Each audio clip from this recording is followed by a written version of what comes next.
"Oh, I can't unlock the door," I muttered to myself in disbelief. After a long day at work, I found my personal belongings strewn unceremoniously in front of the entrance as though they were discarded refuse. The front door appeared different, perhaps replaced, stubbornly refusing to yield to my attempts to open it. It was the final indignity in a series of hardships endured during the years I lived with my in-laws. With resolve hardening, I made a firm decision. I would not set foot in that house again. Gathering my things, I vowed to pack them into my car and return to the sanctuary of my parents' home. Months passed, and just as suddenly as I had left, a message arrived from my estranged in-laws, rekindling a connection long thought lost. "Hello, my name is Emily. I'm 35 years old. My husband, Tom, is 5 years my junior. I was completely focused on my career, and he happened to be my subordinate at work. Honestly, marriage wasn't on my radar. I wasn't keen on the idea of settling down, having never really dated before. Yet I ended up married, all thanks to his persistent pursuit. He assured me I could continue working as I pleased post-marriage, handling all household chores himself. His approach intrigued me about the prospect of marriage. And it's not that I oppose having children. Even though I had never been keen on marriage, thoughts of having children occasionally crossed my mind. Approaching 35, I realized time was running out if I wanted to start a family, so I chose to marry my current husband. Initially, it was just the two of us after we married. True to his word, he supported my career and took on most of the household responsibilities. However, our situation took a sharp turn about 6 months into our marriage when my father-in-law unexpectedly passed away. The sudden loss of my healthy father-in-law left my mother-in-law and my younger sister-in-law, Katherine, who is 33, reeling. They claimed they couldn't manage on their own. She's a freelancer with a decent income, but her focus on fan activities means her financial stability isn't robust. I always felt she should pursue a full-time job. Whenever Katherine approached me along with my mother-in-law, Tom broached the idea of us all living together. "Emily, have you considered moving in with my mom and sister? You can continue freelancing as usual, and having them around would lighten the household workload even more. What do you think?" "Tom, I'm okay with keeping up my work, but I'm not sure about taking on more household chores. If your mom moves in and we're assisting her, shouldn't she be handling most of the household tasks?" "Fair point. I'll talk to my mom and sister about it. Please think about living together. I'll wait until I hear a clear response from your mother and Katherine. I have my own life and financial considerations to take into account. I've made it clear to my husband that I want all aspects carefully considered. It may seem cold, but caregiving involves careful planning. Ultimately, my husband assured me that his family would manage all household chores. I thought about insisting on a written agreement, but kept that thought to myself. Well, they're technically family, so I trust they'll keep their word. And so we moved into my husband's family home. On our first day there, I paid a visit to greet my mother-in-law. I'm looking forward to living together. As Tom may have mentioned, I'll continue with my work as usual, so I hope you and Katherine can manage the household chores." In response, my mother-in-law didn't even glance at me before remarking, "Why did Tom marry someone like her? She works, so all the household chores will fall on me. Is that acceptable for a wife? Normally, a wife would handle both work and household duties, wouldn't she?" Her expectation that she would do it all was simply unbelievable. She made sure I heard her loud and clear before exiting the scene. "What? This isn't what I expected at all." My mother-in-law's words left me feeling uneasy about our future life together. As we busily sorted through our belongings, Katherine suddenly appeared at the doorway and remarked, "I ended up with a less than adorable sister-in-law. Poor Tom." With that, she swiftly departed. Not again. First my mother-in-law, now Katherine. I couldn't understand why they would choose to live with me after speaking about me in such a way. Later, I would discover that it was all about my money. Shortly after moving in together, I noticed something troubling. On our first day under the same roof, despite their earlier sarcastic remarks, both my mother-in-law and Katherine completely ignored me. They managed to prepare meals only when my husband was present, but they made no effort to assist with cleaning or laundry for me. I attempted to confront them about their broken promises several times. However, whenever I addressed my mother-in-law respectfully as "ma'am," she would shoot me a sharp glare and walk away, making it clear she had no intention of engaging with me. Katherine didn't behave exactly like her mother, but I found myself unable to protest against either of them. Over time, doing my own laundry and cleaning after returning from work became a regular routine. I wanted to confide in my husband about it, but I hesitated out of sympathy for him. However, their behavior began to worsen.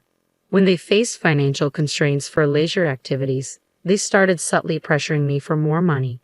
Their approach was evasive, as if they preferred not to confront me directly, leaving notes under my food. Just today, I found a note from my mother-in-law. "We're in a tight spot this month. Could you lend us $300? I considered discussing it with my husband, but he seemed strapped for cash due to social obligations and drinking habits, requesting, "Could we cut down on expenses this month?" Back when he was my subordinate, I always made sure he didn't overspend on unnecessary parties. However, after changing departments post-marriage, he found it difficult to decline invitations, and these expenses began to accumulate. I found it difficult to bring up the financial demands with him, so reluctantly, I gave in to their requests, treating it as a loan. This pattern persisted for 2 years. My husband grew increasingly comfortable with not contributing to household expenses, often urging me to cut costs each month with seeming indifference. Even I had grown accustomed to this routine. I felt trapped in a cycle of endless schemes, yet there was something else I continued to do. I'll explain that shortly. One day, upon returning from work, I found numerous items scattered outside the house. Upon closer inspection, I realized they were my belongings. "What is this?" I seethed with anger at the sight of my belongings treated so disrespectfully. Determined to voice my grievances, I attempted to unlock the front door, only to find that my key no longer worked. Damn it, they changed the locks while I was gone. I can't take this anymore. Surveying my scattered belongings, I pondered my next steps. That's when I noticed another note beneath the items. It read, "Don't ever return. We don't want to see your face. Consider yourself lucky we didn't toss out your stuff." What terrible in-laws. My mother-in-law and Katherine were undoubtedly the masterminds behind this. I wondered what Tom had said about the situation, but by now, it didn't matter to me. Luckily, I had my car keys handy. I quickly loaded as many of my belongings as I could into the car and drove straight to my parents' house. I felt relieved knowing my things were safe. At least my work wouldn't be affected the next day. Arriving at my parents' home, they were visibly shocked but warmly welcomed me back. It felt comforting to be in my childhood home again, a place I hadn't visited much in the past 2 busy years. Sipping the tea my mother brewed, surrounded by the familiar warmth, my father asked me, "Why did you bring all your belongings here? Did you leave their house?" Marriage requires patience, I mused, reflecting on the weight of those words. For 2 years, my interactions with my mother-in-law and Katherine were sparse, limited mostly to the occasional reminder notes about money. Tom gradually became reliant solely on my income, and recently it felt like he viewed me merely as a convenient ATM. I endured this situation until now. When I confided in my parents, they empathized, saying, "Emily, you've been patient enough. We won't ask you to endure any longer. Now that they've driven you away, there's no reason to go back, right? Perhaps you should consider sending Tom a divorce notice." That's true. He seemed like a decent young man when you married him, but money has a way of changing people. It's a shame. Both my father and mother showed genuine sympathy for me, a kindness I hadn't experienced in the past 2 years. Tears unexpectedly welled up in my eyes. "Has it been that tough for you?" my father asked, his expression filled with concern. "No, it's just that I haven't felt this level of sympathy in a long time. It's comforting, like you said, Dad. I'll send Tom the divorce papers, but I want to observe the situation for a while. I have a feeling something interesting might unfold soon." Indeed, I sensed that some action would unfold soon. Surprisingly, that moment arrived about 3 months later. By then, I had moved out of my parents' home and settled into a new apartment of my own. Never did I imagine reclaiming control over my earnings to spend as I please. I hired a household service for chores, freeing me to enjoy my days off with trips and purchases I had long desired, unrestrained. Each day reminded me of the value of my hard-earned income. I began questioning why I endured those 2 years. It dawned on me that perhaps I had been influenced or even manipulated by my in-laws. Then, precisely 3 months after my keys were changed and my belongings cast out, my smartphone buzzed with an unexpected call. Initially, I considered ignoring it. After dismissing the first call, my phone buzzed again. then a third time in rapid succession. They must be in some trouble, I surmised. I picked up the next call, and immediately the fourth one came through. Hello. Emily, where are you? I went to your parents' house, but they wouldn't tell me. I also tried your workplace, but they wouldn't disclose your whereabouts. It was my mother-in-law, someone who had ignored me for the past 2 years. Her voice, which I hadn't heard in a long time, sounded cautious. Despite answering the call, I remained silent for a moment, relishing the anticipation of what she might say next. Hello, Emily. Are you there? Come back soon and restore our lives. We can't even afford to go out and enjoy ourselves. What are we supposed to do now? I had thought that living without spending money on leisure would suffice, but evidently that wasn't the case. Our phone and electricity are on the verge of being cut off. We're at our wits' end. Please come back immediately. Does she not realize she's only thinking of herself? Shouldn't she begin with an apology for throwing me out? Until she grasps that, I had no intention of responding. Emily, you're not saying anything. Are you listening at all? Doesn't it bother you to hear that we're in such dire straits? Realizing she wasn't going to offer an apology, I decided to end the call and press the button to hang up.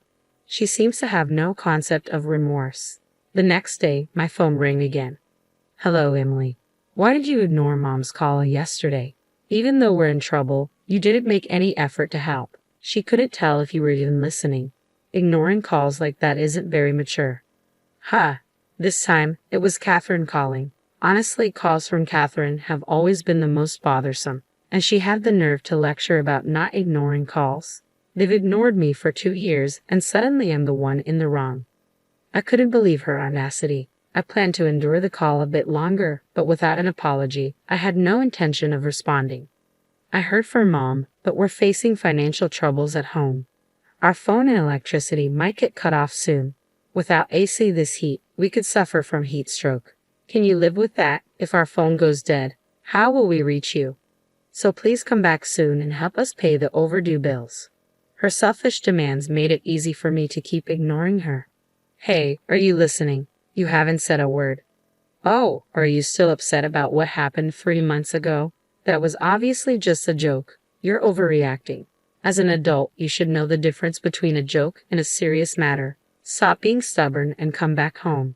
They threw out my belongings like trash and changed the locks so I couldn't get in. That's a clear message for me not to return.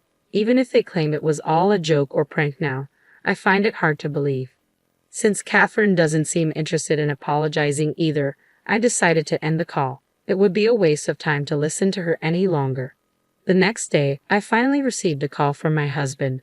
Hello, Emily. I'm sorry. My mother, my sister, and we all realize we've done terrible things.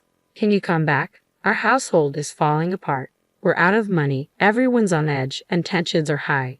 We sincerely apologize and want you back, please. My husband seemed to feel the need to apologize at least, but it's too late now. Why did he ignore me for 3 months? If it had only been the first 3 days, I might have considered returning, but it's been 3 months. I've embraced my new life, enjoying every moment of independence. There's no reason for me to return to that family now. I appreciate your apology, but given everything that's happened, I have no intention of coming back. Tom, why were you unreachable for 3 months? How could you do that as a husband? I looked into things, and guess what? I found out you've been cheating, haven't you? That's what the detective agency told me. Thanks for treating me like an ATM for 2 years. I'll be sending divorce papers. Please handle it accordingly. Maybe my husband thought he wouldn't get caught. What a fool. Yet he still had the nerve to say, I want you to come back. So I replied, if you reimburse me for all the living expenses for the 3 of us over the past 2 years and repay the money I lent you, maybe I'll consider it. Let's see, that's about $20,000. Can you manage that? I said mockingly. I knew he couldn't pay, but I said it anyway. After that, my husband fell silent and abruptly ended the call. Perhaps he finally realized my decision was firm. What happened next? When I sent the divorce papers and a bill for emotional distress to my husband, he returned the signed divorce papers promptly. Now all I need to do is file them at the city office and the divorce will be finalized.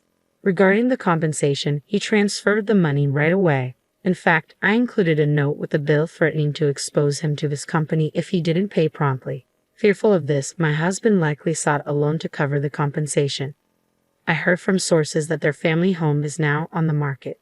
It seems they're struggling financially and trying to raise funds. However, selling their primary residence hastily means they'll now have to rent elsewhere. Considering the costs of rent and utilities, selling their house may not have been the wisest decision. They were likely driven by the immediate need for cash and didn't think through the long-term consequences. Whatever happens to that family is no longer my concern. As for me, I'm thoroughly enjoying my single life. I've had my fill of marriage. Moving forward, I plan to work hard and savor my personal life, embracing my independence.